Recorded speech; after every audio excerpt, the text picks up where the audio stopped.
Right. This is the last leg, everybody.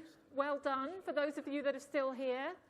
I'm slightly worried. The room is a little bit empty. I really hope that you didn't fall to some kind of, horrendous hand-to-hand fighting in some of those sessions and you've locked some people away. That would be really bad. Hopefully not. Hopefully people are just enjoying a last cup of tea and they're joining us shortly. This is the closing session, during which we're going to attempt not to wrap up everything that's happened, but just to sort of fold a few ideas together. Before we do that, just a couple of housekeeping issues. The dinner, for those of you who are very sharp-eyed, you will have noticed that the dinner is taking place at 2 different times tonight, which could cause confusion. So I've decided that dinner is at 6:30. Unfortunately, it turns out that's when dinner is. So dinner is at 6:30. It's in the boulevard, on the boulevard floor, which is 1 floor below where we are now, at the far end. So it would be as if you were going to P10, but you're 1 floor down. So, basically, if you get really confused, get in a lift and press the button that says boulevard and you'll be fine. It'll be absolutely marvelous. If you're coming for training tomorrow, who's coming for training tomorrow? Yay! Well done, very good. It's 10:30 tomorrow, so don't come at 8 and then get fed up with me, because that's not my fault if you come at 8. 10:30 tomorrow, but 10:30 sharp, please. Who is an Australian award winner? Okay, bad luck. You have to be here at 8 for breakfast. Sorry. You win a prize, you have to come early for breakfast. What can you do? Okay, so breakfast at 8, that's fine. Okay, so I think that's all the announcements that I can think of at the moment. Oh, I have one more. Please, can you give us feedback? The training is all part of the package, but is a sort of slightly separate cultural event from the conference. So we would really love to have your feedback on the conference sometime today or tomorrow if you can manage it. If you can use the app, that would be fantastic. If you really don't want to use the app, and I have now discovered that will basically mean you're a teenager, turns out, can you please take a paper feedback form from the registration desk? But please do give us feedback, because we really do pay attention every time to try and improve the conference. Okay, so you might be wondering what is going on here. You're probably all sitting here thinking, oh my goodness, she's going to do a panel with some 10 people. Oh, this could take all day. Well, I'm not. But I did want to showcase these lovely people, because what this is in front of you here is the conference committee. And I don't know how many of you have organised a conference before, but it's an absolutely enormous amount of work. They all used to look a lot younger and fresher before it started. They'll look a lot younger and fresher tomorrow when it's all over, but right now they're a bit like this. No, they're doing fine. They're really great. So this is conference committee, and on behalf of everybody in the room, I really, really do want to extend their thanks to you, because I'm sure everybody appreciates that the amazing quality of the presentations and the way the whole thing runs is hugely down to this group of people. I do particularly want to thank Marcus, who's the chair of the committee, but also the kind of godfather of the conference, I think, in a kind of Sopranos way, kind of really cool godfather kind of way. And I want to thank Reg, who's the conference director, was the conference director for the last conference and for this one, and really has kept us all in order. I just told her, we've been really great, we've done a really good job, and she said, yeah, you only worry me sometimes. So, she's stayed very calm and she's kept us all together. So I just would like to invite you to appreciate your gratitude to the committee, please.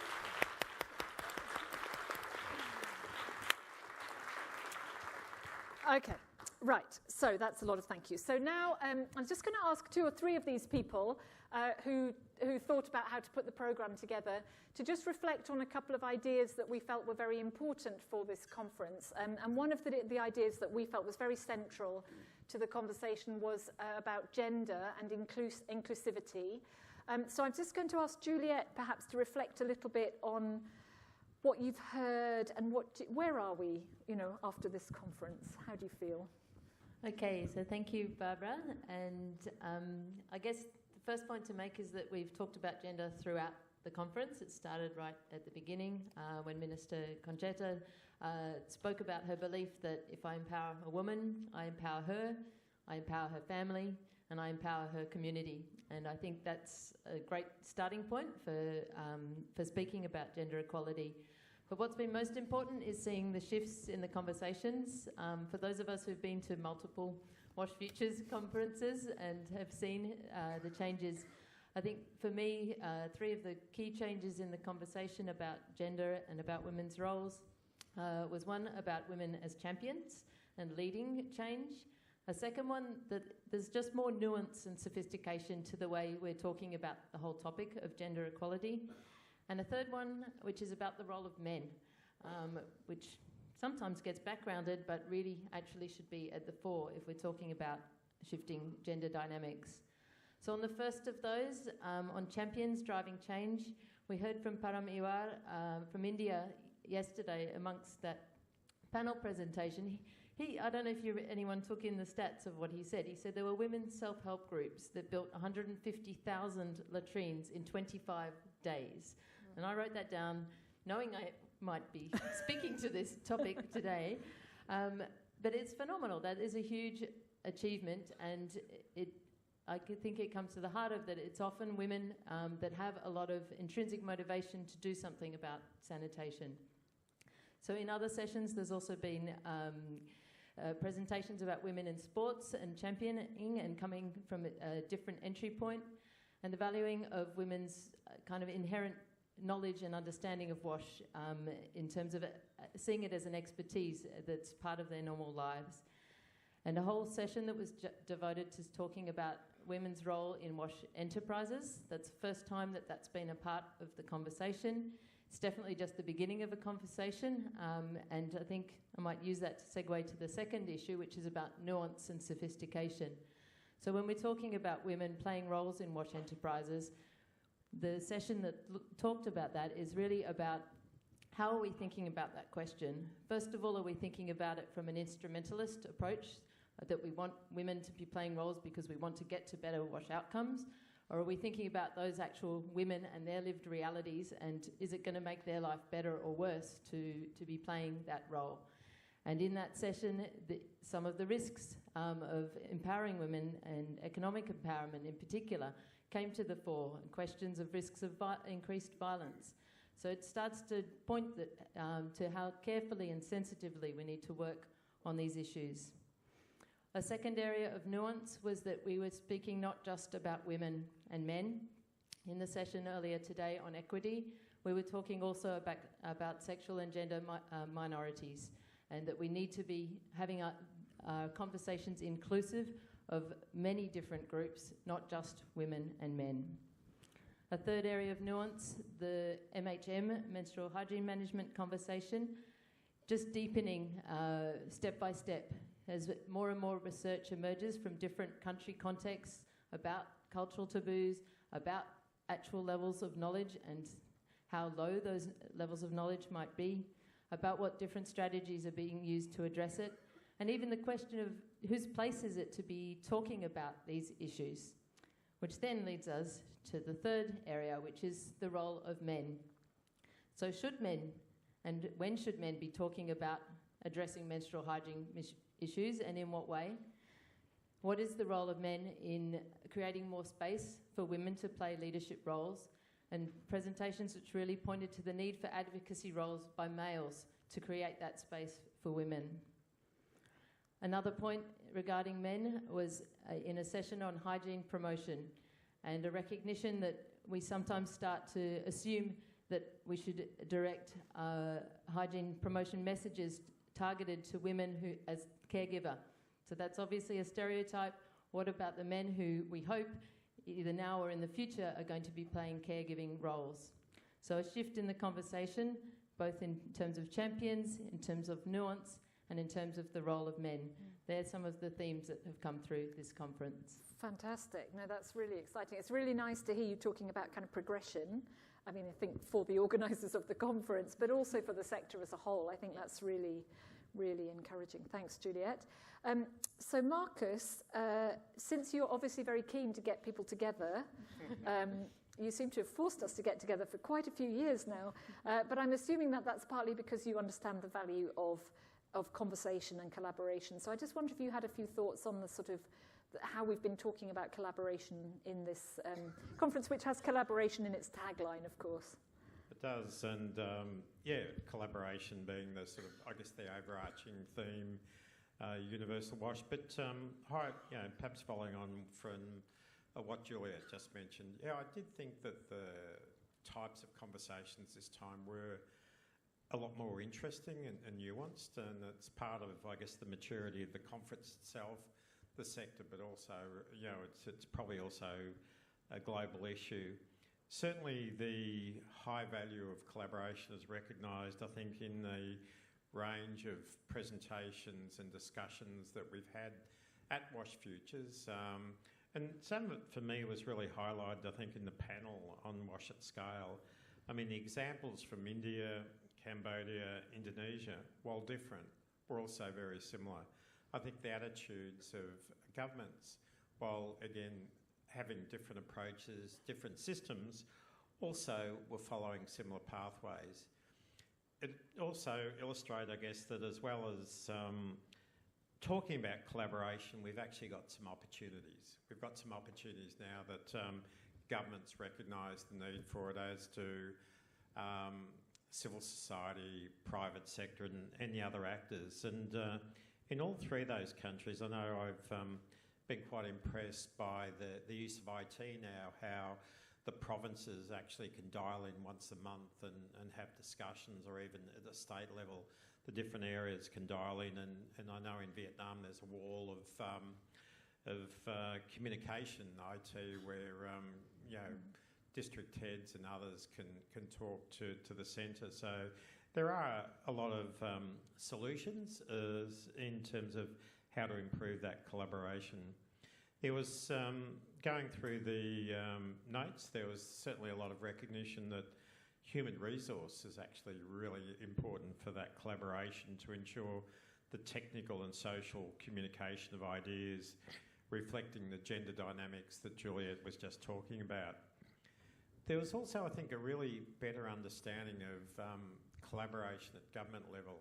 A number of years ago, when things were more, I guess, centrally planned and top-down, there was a reluctance, perhaps for local government to take on responsibility, or for national governments to let local government take on responsibility. But I've definitely seen that change so much that I think people are a lot more comfortable now in understanding what their roles are in terms of how they work. And then the private sector, that example of the Tata Trust in India supporting 400 extension officers. Again, novel ways of involving new actors and new players. I particularly like the reference in that to the spreading of a virus, which I think sort of visualised what Val Curtis was talking about this morning on the power and vision, the power of a vision supported by symbols, Gandhi's glasses, and the need to sort of do things differently and leading to a sort of disruption. Perhaps as an engineer, I didn't like the reference to maybe a vision before planning, but we'll pass that. But also consistent reference to, and I saw that in some of the presentations today, on the complexity I think that collaboration means for us now, just understanding that there are so many dimensions, both international as well as local, as well as the community, and even within the household. How do we manage all the complexity of that collaboration, the need for communication, and the need to make sure that we've grasped the opportunities as well as manage the risks if we don't do it well. There was also good commentary, I thought, in a number of the sessions on the need for the evidence base, the data that backs up what collaboration, how effective it is. Is it, what are the key drivers, and for us to be able to demonstrate both to our governments and also our organisations about the influences both of policy and investment. And also there are some opportunities. during the discussion from Nick Schofield, particularly talking about non-conventional partners and pathways, like things like water stewardship that do allow linkages through non-conventional ways that we've worked in for time. So from my point of view, I think the collaboration theme was successfully delivered by you as the participants, the presenters, the presentation, and it really reinforced, I think, if we are to achieve the goals of universal access, how important we need to build on that sort of collaboration theme.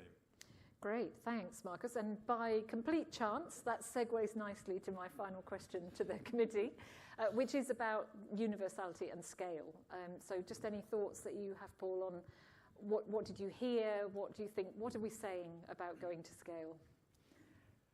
Okay, thanks, Barbara. Yeah, and thanks to my two learned friends. But so when I think back, I guess if I think back, 10 years or more ago when we first started really talking about scale in the sector and grappling with this issue, I think back to a quote by the late Ton Schouten from IRC in the Netherlands, when he said that a lot of our work could be characterised as islands of success in a sea of failure. But when I think and look at and hear what I've seen in the last couple of days, but also over the last few years, I feel kind of empowered or positive about the way the sector is going. And I think we can see examples. I've heard examples over the last couple of days of CSO projects successfully working with government or mobilising the private sector to achieve sanitation at scale. We've heard examples of government initiatives in urban water planning and citywide inclusive sanitation. And I guess but what's come out for me as a kind of a key to all of this is the full participation in government, and that kind of fits with the way the sector's been moving generally in terms of encouraging engagement with the enabling environment, and where it's successful, you can see very dramatic examples, and the three examples that were mentioned yesterday in India, Indonesia, and Cambodia, illustrate that beautifully. And the big, hairy, audacious goals, and and campaigns that target 1.25 billion people are real examples of where things are really going to scale through working, I guess, collaboratively with government. But of course, the challenge before us as we embrace the SDG agenda is how do we go to scale, but also meet all those additional things that the SDGs bring to us. So how do we achieve, water, universal coverage water, but making sure that it's all safe? How do we ensure that no one is left behind? It's almost like not only is the bar being raised, but the floor's being lowered at the same time. And so in order to address this challenge, what we kind of need, and this is what has come across in the last few days, is a real shift in thinking about how we approach that. No longer thinking in kind of monolithic ways or single approaches. We need to think kind of more broadly, more laterally, and to quote from Param yesterday, unity of purpose but diversity of approach. And in order to do that, I guess looking at using tools, for example, technology, mobile phones to link people together, the kind of dashboards that the Swatch Bharat have, and from what I understand, if you look at that dashboard, it's like watching what do you call it, one of those machines that the apples and things are spinning around. Yeah. Slot machine. Yeah. Not that I know anything about gambling. Yeah. But amazing tools for advocacy and for reinforcing messages, and and then as Marcus said, collaborating more, leveraging off each other and the partnerships, and then I guess finally seeing WASH as not an isolated thing, but as Professor Schofield said this morning, WASH sitting firmly within much larger systems and recognising that. Yeah, brilliant. Thanks so much. So that's what the committee think. And you might say, well, they would, wouldn't they? Because they designed the programme. So we thought just to check out if we'd made the right assessment. We sprung a nasty surprise on 3 participants. You'll be pleased to know that the people who've had this surprise sprung on them already know, so it's not one of you. So I just wanted to ask 3 very kind and generous participants to come and just give us a few reflections of their own experience. And I'm going to start with Charity Mberi, if I may. Charity works for World Vision in Zimbabwe, if anybody hasn't been in a session with her already and doesn't know that. So we've just asked these people to really just reflect in freestyle about their experience at the conference. So this could go either way. Thank you very much. Allow me to take this opportunity to thank the conference organizers for a job well done. So it's excellent. I should say this was a very pleasurable conference to attend. I attended the gender and inclusion sessions, and I must say it is exciting to note that men are stepping up and speaking out on menstrual hygiene issues. They're actually working in menstrual hygiene management programming. So it's exciting. There was one particular presentation from Daniel from Nigeria, and I thought it was great that they are actually working in the communities and challenging, taboos, and myths, surrounding menstruation. So it's quite exciting that men are actually being involved. I had an opportunity to learn about how concepts of equity and inclusion have been applied to WASH. Ladies and gentlemen, the people who lack sanitation the most are usually people who have no voice. That is women and people with disabilities. And we have a big task to achieving sanitation for everyone, including people with disabilities. But I believe that we can do it through continued hard work and speaking out. So I will end by sharing a sentiment that was echoed by one of the presenters, that menstruation should be spoken of in every WASH platform. So the more we speak out on menstruation, the more we begin to challenge, some of the discomfort that is associated with this topic. So I believe that moving forward, menstruation will not be an issue that is looked at with, a shame, but it's going to be an issue that we realize that as long as we are not talking about, it will take us a long way to ensure that women are actually benefiting from the WASH project. Thank you. Thanks so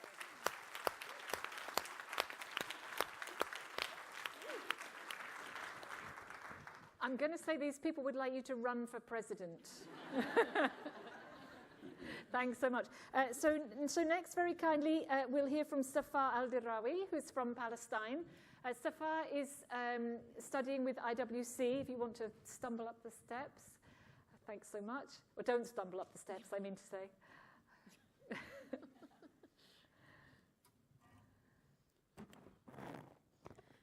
I'm Safa Al-Dirawi from Palestine, from Gaza Strip. I'm studying integrated water management with International WaterCentre.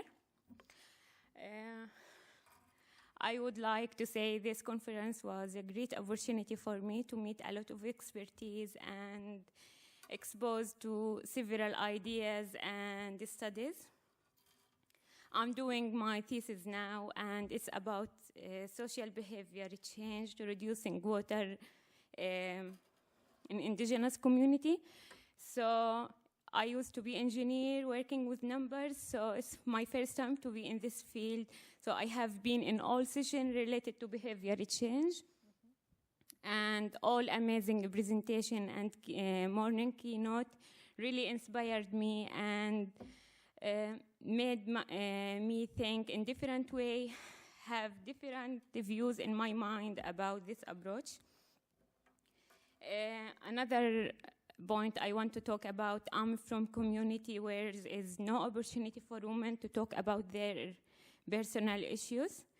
So having all this session about menstrual hygiene and giving a huge attention for women and gender equality is made me wish I was home to just start helping my community, just support women to talk about their issue. Maybe we will find solution.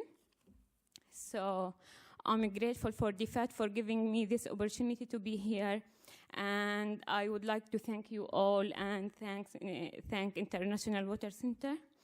And I'm very proud to be part of this community. Thank you.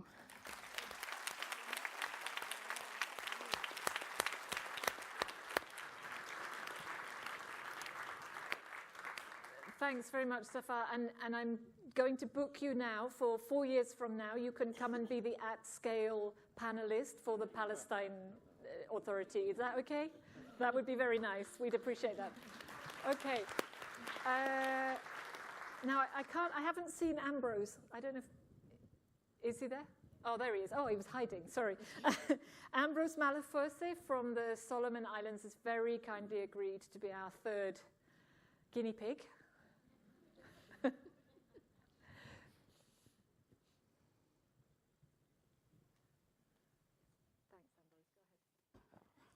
Thank you. We were just talking about pigs just a while ago.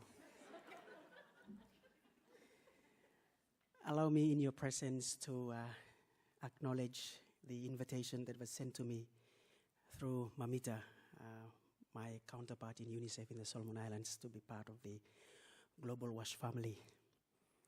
And I will not talk really about the specific meetings that I attended, but just generally connecting yesterday with today. Yesterday we had a very interesting session with Senator Concetta, and we have convinced her to jump up and down at the Pacific region to be to push WASH to be one of the agendas that would be discussed at the Pacific Islands Forum level.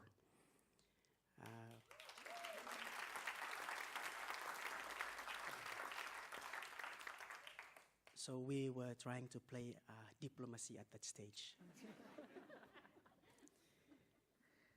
In a sense, this conference has really helped me in my work as a person who would like to champion WASH in schools.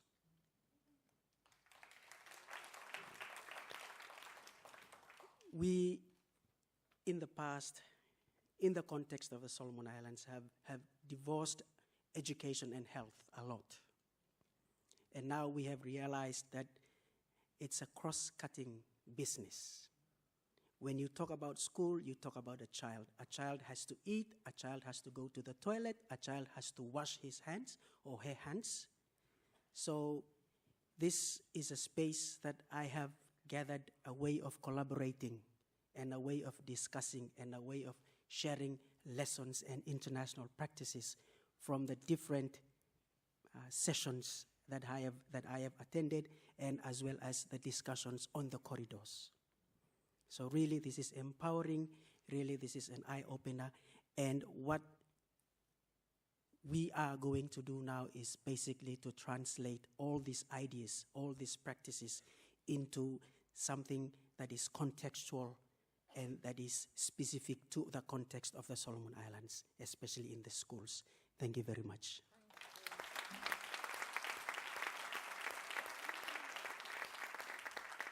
Thanks so much. Well, yeah, that's really, well, inspiring, but also quite humbling, because if this conference can have that much impact, imagine what would happen if we got it wrong. That's what worries me. So let's hope that we never mess it up. That's what I'm going to say. So I just also wanted to acknowledge a slight elephant in the room that, of course, is that a conference, an event like this, it doesn't happen without some money behind it and some support at the very highest levels. And I'm sure many of you are aware, but we've perhaps not said as much as we should, that this conference exists because it's supported by the Government of Australia and particularly by the staff at DFAT. And I have to say, speaking for myself, I've worked in the sector for quite a long time. And when I was first working, donors, and particularly bilateral donors, were very strongly committed to the idea of training and capacity building and networking and information sharing. And I would say that that has fundamentally changed during the course of my career, and that it's extremely difficult now to find really good sort of well springs of support for this kind of collective engagement together that enables people to learn and grow and develop. And I personally want to just really acknowledge that DFAT are playing an incredibly important leading role in the sector, and it's incredibly to the credit of the reputation of Australia, actually, that happens. I like to think that I come from the country that used to hold sort of intellectual leadership in the sector, perhaps, but I have to say that Australia is really standing in that place at the moment. So just very personally, I really want to acknowledge the support of the DFAT team, long support coming from Marcus. Marcus, by the way, is retired. That's why he's sitting on a beach with his feet up. No, so basically they're so dedicated that they can't even retire properly, these people. That's what we conclude. Well done, Marcus.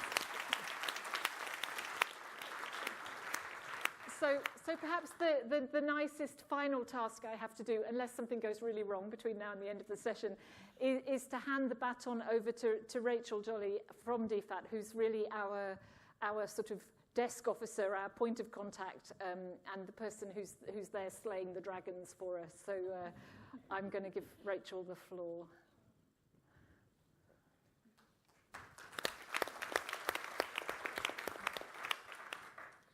Thank you, Barbara, for those kind words, and thank you for acknowledging the Australian government's support.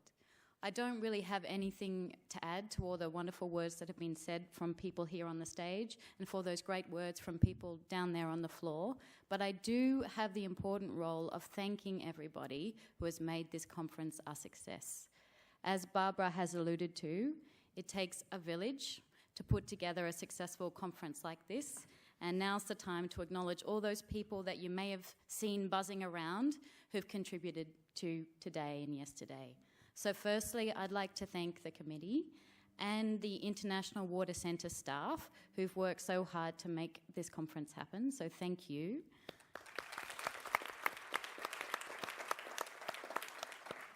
Secondly, I'd like to thank Loud Events, so that's Katie and Danny and all their team for their excellent organisation. I'm sure all of you agree, so thank you. And the volunteers with the friendly faces in the yellow shirts, I know I've been helped by them and I'm sure you have too, so thank you very much. Andrew and Wendy, who did the seamless AV work, the Brisbane Convention Centre tech staff, who did an amazing job. Thank you. It's right here. The Australia Award winners who joined us for the conference. It was so marvellous that you travelled from all over Australia to participate, and I know the Minister was extremely happy to meet all of you yesterday, so thank you for coming. And the sponsored delegates who've flown from all over the world to participate. It's great to have you. It's great to have your contributions to the conference every time we run it. I would also like to thank the booths, the exhibitors. I think this might have been our largest booth exhibition, the conference, and it was great to have the diversity of people showcasing what they do, so thank you very much. The poster presenters, it's always great to see all of the different work that you do on a poster, and I thought that the event last night was a really great success, so thanks for that. The presenters, the facilitators, the trainers, the rapporteurs who were busy writing up all of the results from the conference, thanks very much. The staff here at the Brisbane Convention Centre and the catering, I thought the food was really good, but Barbara did note there were no mini magnums this year, so take that on note. I'd like to thank the DFAT staff, my team, for all of the work they've put into supporting this conference and making it a success. And I'd like to thank all of you for your really strong participation and the goodwill that's generated every year at these conferences. So thank you very much, and we look forward to seeing you again in a couple of years. But lastly, there are two powerful and enigmatic women at the heart of this conference that do need a very special thanks. So firstly, I'd like to thank Regina Suter, stand up, the conference director, who's really been right at the heart of making this a really successful conference, so thank you very much. And I'd also like to thank Barbara Evans, who has done a marvellous job yet again at putting this all together. So thank you, Barbara. And your jokes are pretty good most of the time. So thank you. A-. So that concludes the formal thank yous. I believe I have one other role, Barbara. Is that true? Oh, yes. And the flowers have arrived. Sorry, they're a little bit late. Okay, we might... Sorry, everyone. Okay, come down. Yes, okay, can we clap again? I think we should stand next to each other. Oh, thank you very much. Thank you. Thank you so much. Yay, we love the class. It's the imperfections that make things perfect. And I believe that... You do have one final task. We will vacate the stage while you perform your final task. Okay, fantastic. Thank you very much. Transition music, just pretend it's happening.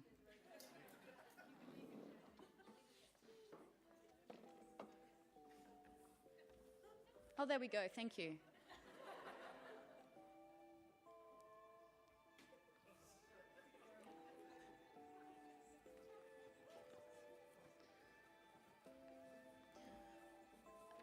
So to conclude this conference with the formality it deserves, we have our songwoman who's come back to conclude the conference for us. Maruchi of the Turrbal Dipal ancestry was born here in Queensland. She is the songwoman and lawwoman of the Turrbal people, the traditional owners of Brisbane. Maruchi has contributed to several operas, such as Black River, and to several books, and has been recognised with awards for her contributions to community. I look forward to her performance and the formal conclusion of the conference. Thank you.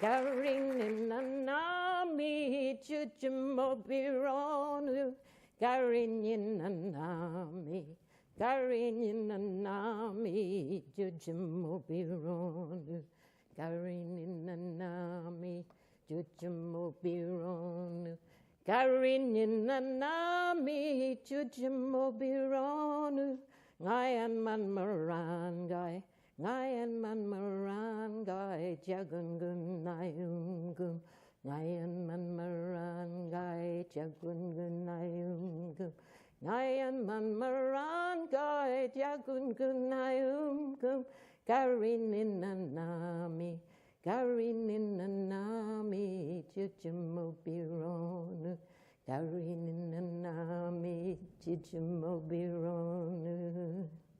I'd just like to say, firstly, extend the appreciation of the Turrbal people, my mob, that's Australian slang for our people or my tribe, for inviting us here in this capacity. Even yesterday morning I was a bit on a different planet, I think. But I hope you had a wonderful time while you're here, and I hope you come back. Our government does try to do a lot of good things, and it's good that we're starting to join hands across the Pacific.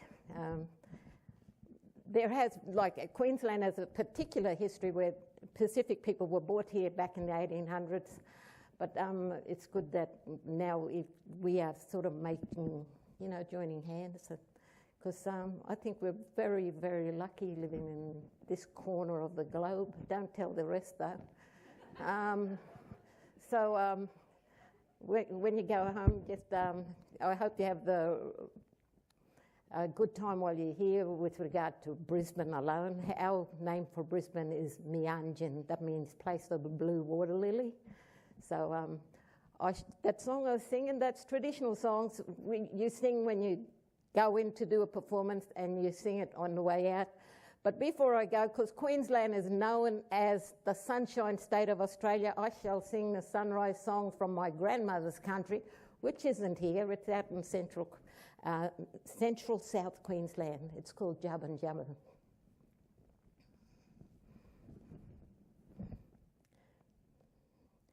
Get the other stick out. There.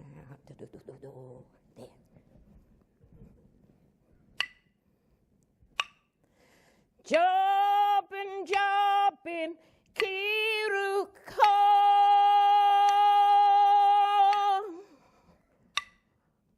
Kara Kara Kiruka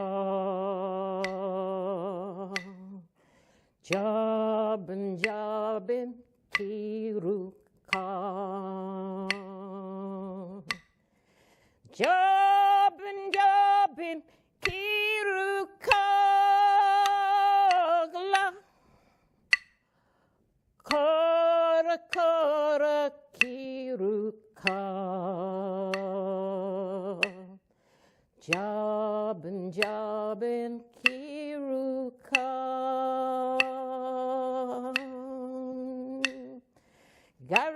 Garinanami, chuchamopironu. Garinanami, garinanami, chuchamopironu.